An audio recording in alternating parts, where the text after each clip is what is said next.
welcome back to another fun episode of Thrive Live. Today, we're going to talk about the lost years, the forgotten chapter, our hormones in these 30s and 40s. And I wanted to take a hot moment, and talk about them because, oftentimes we think about, we're ultra focused on hormones when it comes to fertility, PMS, menopause, and this chapter of our life is oftentimes overlooked. It's because we're having these subtle shifts in hormones. We can see things like moodiness, messy cycles, irregular cycles, cramps, brain fog, insomnia, fatigue, weight gain, lack of motivation. And oftentimes these are just subtle, right? We're not at menopausal level. We're not at our younger years where we're having these surges and super high hormone levels. So I think it's really important to focus on this fine finessing of our hormones in the 30s and 40s. So what happens to the hormones? Why at this time in the 30s and 40s? And to be honest, that's a question that I get often for a lot of health concerns, not just hormones, specifically in the autoimmune world, but also just fatigue. In my functional opinion, what's happening is that our bodies have now had 30 to 40 years of building up environmental toxins, cellular toxins. We've had enough time to maybe our gut function isn't as stellar as it used to be. So we may not be assimilating nutrients and absorbing those nutrients into our cells. On that detox component, our detox pathways can get impaired over time if we're not taking care of them. And especially with the environmental load that we're under just on a day-to-day basis, from the benzenes and the air quality to what's making it into our drinking water, skin products, shampoos, lotions, makeup, what's in our food, what pesticides are in there. And it's actually quite amazing and eye-opening. If you've ever seen an environmental toxin panel run on patients, no one is perfect. We are carrying environmental toxins with us. It's just now becoming more of a factor of, okay, so how much is in there? Do we have an excess burden? And is it affecting our hormones? Is it shutting down these detox pathways? So I think that this build of toxins over time and slowing down of that detox pathway is a big reason why we're seeing in our 30s and 40s, things kind of breaking per se, or dysfunctional, or we're having a subtle shift in those hormones. Maybe you're feeling a little bit more estrogen dominant, or all your hormones are going down. Maybe libido's getting affected, or PMS starts to swing out.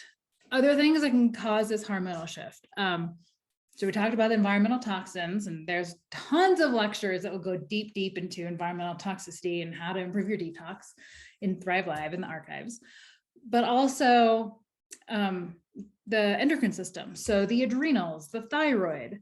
If there's been any long-term stress in your life, any past traumas, any sleep disruption, if you've had kids, then you've gone through that period of sleep deprivation, or any period of sleep deprivation. If you have a night shift for your work, these disruptions in the circadian cycle directly affect your sex hormones. So if you I am seeing in this age group, the 30s and 40s, a tired and wired adrenal picture. So your adrenals are sit on top of your kidneys like little hats, and they produce your cortisol, which we need to physically fight gravity and stand up in the morning. It also is adrenaline and cortisol get released when we're trying to run away from that stressor, run away from the tiger, but our bodies are not designed to carry consistent stress for as prolonged as I think we see in our modern day society. We're supposed to run away from the tiger, and then we can calm down and go on vacation and recharge. We're not seeing that recharging happen. We have to work really hard to build in moments in our life when we can recharge. So in that tired and wired adrenal profile, we're seeing the adrenals get stuck in high cortisol levels, and over time they just burn out, and then we'll have low cortisol levels. And the cortisol is really important for your sex hormones because they feed into the cycle. So when you are running high stress, the same enzyme that produces the cortisol converts to testosterone. So actually, when you're in periods of high stress, you produce more testosterone. then testosterone gets converted to estrogen. So when you're in this pro-testosterone, pro-estrogen pathway, you can have a lot more symptoms of estrogen dominance. So that could be breast tenderness, it could be PMS, it could be really heavy cycles, crampy cycles, clotty cycles. And then also we'll see over time, especially if you've been burning through your adrenals, that your sex hormones just get, they get tired. There's not much there, right? So you may not be in menopausal or perimenopausal levels, but we'll see this subtle change where they're dipping, right? So maybe your estrogen is low, maybe your progesterone is low as well, right? It's not always estrogen dominance. It can be a drop in both of them. And when we see that drop, we can see the libido taking, and of course, libido is also very highly correlated, not just with hormones, but with the psychological, emotional stress component, how your sleep is, inflammation. But I think that the psychological arena to libido doesn't get enough stage as it should, because that actually has a huge difference in terms of what's happening in our external life. And then, of course, the thyroid. Thyroid is going to directly affect our sex hormones. And interestingly, we also need estrogen and progesterone, more so progesterone, to actually make our thyroid hormone conversion. So all of your hormones, thyroid, adrenal, your ovarian, your sex hormones are all in a system together. Now, what also happens is the immune system can start to go awry. I feel like I tend to see a lot of autoimmunity conditions spiking, or not spiking, but coming up in the 30s to 40s. And we definitely see more of this post-COVID. Now, you have to have genetic predisposition to have autoimmune activation.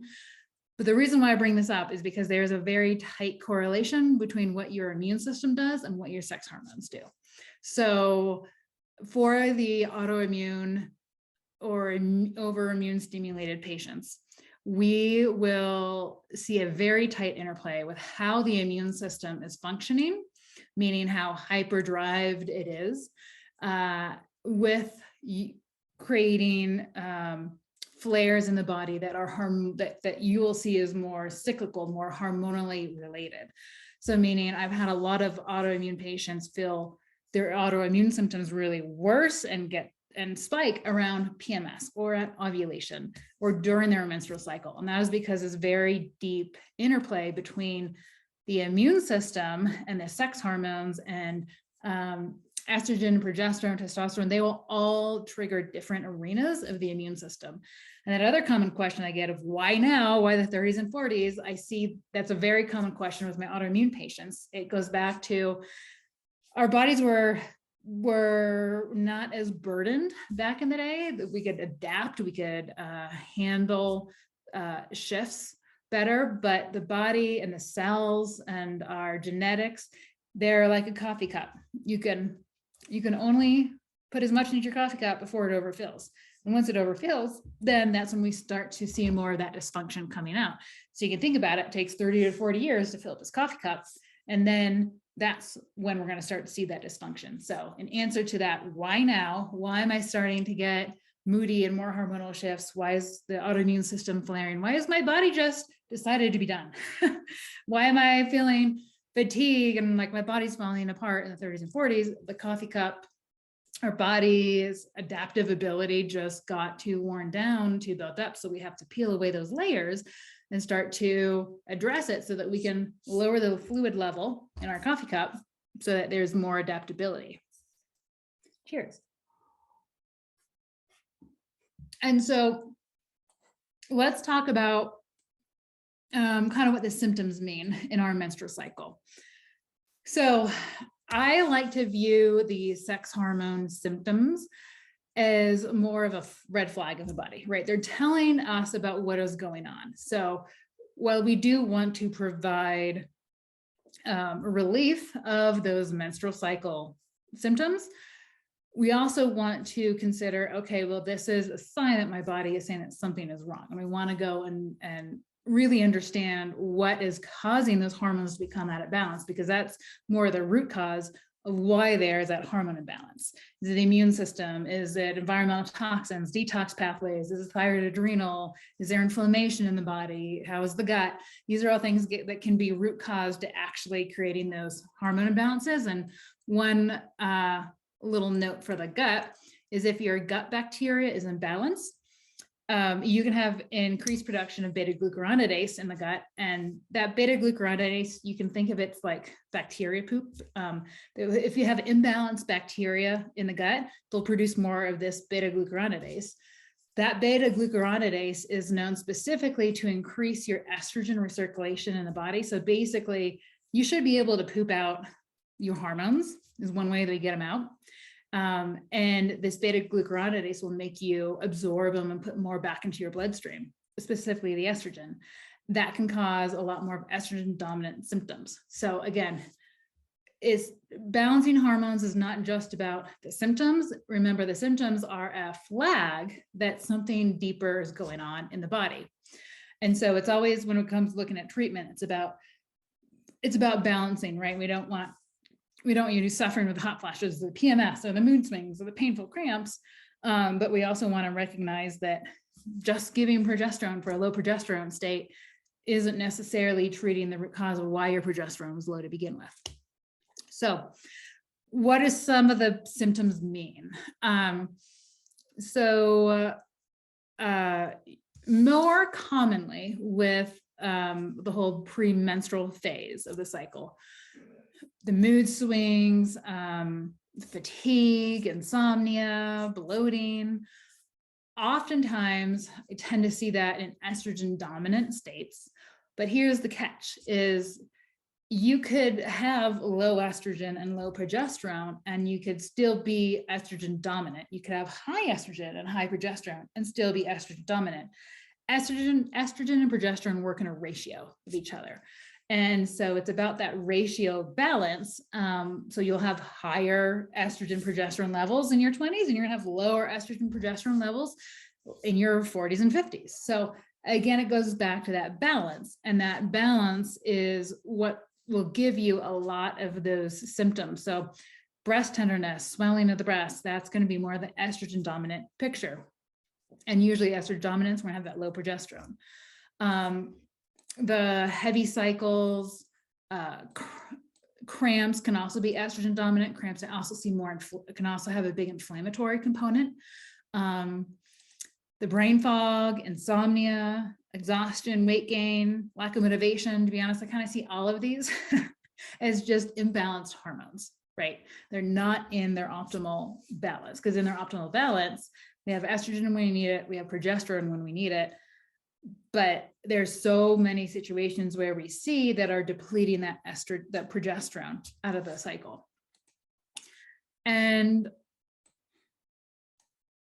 going back to my patients who have that autoimmune disposition, we can sometimes see that actually, so let's say, I've seen this before, they have, have PMS, right? You're feeling really moody, fatigue, brain fog, week before your cycle, give you progesterone because we think, oh, you need progesterone. Well, progesterone makes them worse, right? It flares the entire symptomatology plus the autoimmune aspects in their body. So this is an example of this autoimmune sex hormone interplay. So I've probably left you very confused at this point of, okay, so how do we get back to balance, right?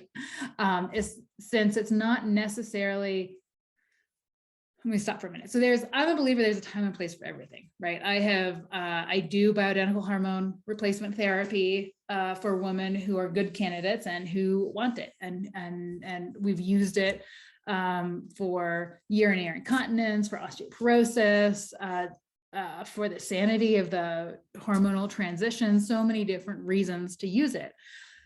But if we're also looking to bring the hormones back in balance, we need to look at those root cause layers to what's throwing the hormones out of balance. So this is often why you will see like programs that talk about hormone balance. There's a detoxification component to it, because the liver, it wasn't having to process out the hormones and the estrogens. And usually in those detox protocols, there's liver support, there's a lot of greens in the diet. the connection with eating high vegetables and high green consumption in the diet with hormone balancing, which is huge. I think this is one, again, that gets overlooked from a treatment standpoint, is that this variety in the fibers and in the greens is giving your gut the fiber to help balance out the gut flora. So you're shutting down your beta glucuronidase and dysbiosis, so you're not recirculating as many hormones. And then you're also eating these foods that are nutrient dense. So you're getting more of the minerals and nutrients that your cells and your liver need to process out these hormones and to actually make a better hormone pathway conversion. And when we say like, okay, so how much of the vegetables do we want and the greens in the diet? With more severe hormone imbalance cases, we're going more towards like 80% in the diet, significant levels. Green tea is one of my favorites. Green tea can help improve estrogen metabolism. Spearmint tea can help improve testosterone metabolism. But going beyond the detox, so many ways to detox your hormones. The list is endless, which is great because there's a lot of lifestyle aspect in there. Bringing your circadian rhythm back into balance is really key. That goes to your sleep cycle, your wake cycle, your stress. Is your stress disrupting your quality of sleep, or is it disrupting your circadian rhythm when you're waking up, when you're going to bed? Oftentimes I'm seeing a lot of patients who are, their bedtime habits are disrupting the quality of their sleep. And what I mean by bedtime habits is there's a lot of there's phones or TV or a lot of technology within that hour before bedtime, and that disrupts those circadian cycles. It prevents you from getting into a healthier REM cycle and deep sleep. And we need those cycles to, it's like a reset for our endocrine, our hormone pathways. And exercise is another great way to improve the hormones because it's a way that our body's going to detox and move those lymphatics. Now, with excess exercise, you will see a suppression of the entire endocrine axis. So you'll see that as missing periods, right? The amenorrhea. We usually see that more with endurance athletes, marathon runners, cyclists, any type of sustained, consistent cardio exercise. In terms of nutrients, we want to give nutrients that are going to feed that hormonal pathway. You can do it all nutritionally. I've seen it all done nutritionally before. Supplements are there to act as a way to help improve this pathway.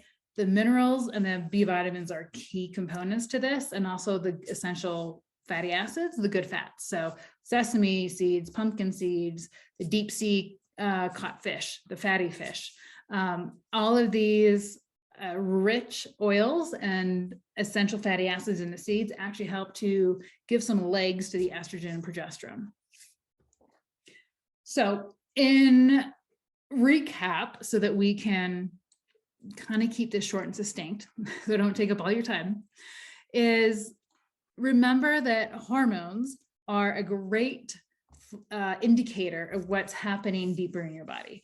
And being able to identify these flags now in our 30s and 40s is huge, because that's going to help us to prevent bigger disease path processes, deeper inflammatory processes in our 50s and 60s. So if we can recognize these signs now, as opposed to just suppressing them, treat that root cause, then we are setting our body up for success and for living well.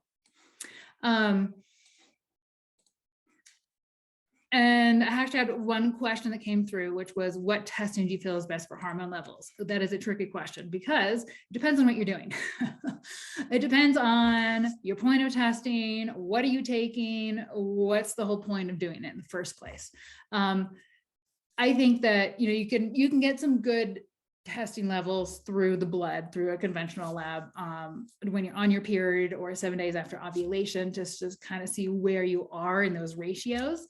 There are more extensive functional tests that will look at the whole metabolic pathway to see how are you converting your estrogen. Are you moving more to the superactive estrogen metabolite or to the weaker estrogen metabolite that's not as tissue stimulatory for breast cancer, for instance. So it goes into, there are a lot of different ways to test your hormones, and there is a purpose for each test. It's through the saliva, through the urine, through the blood, and it goes to, well, what are you actually attempting? What's your goal and purpose for testing your hormones?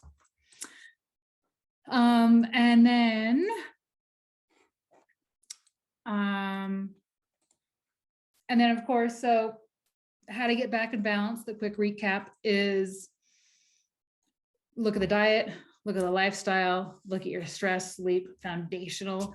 And then I think you can supplement on top of that. You know, you can look at the herbs like Vitex to help promote more progesterone, but again, ask us that keep asking that question, why is my progesterone low?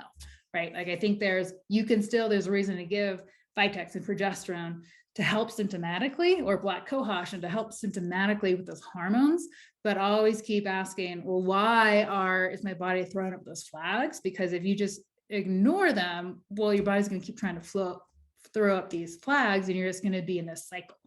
So I hope that was useful and eye-opening, or just even if not eye-opening, just helping you to think a little bit more outside the box, and so that you can go back and ask those deeper questions with your provider so that you can get the answers that you're looking for. So, all right, everyone have a wonderful weekend, and I'll see you next week.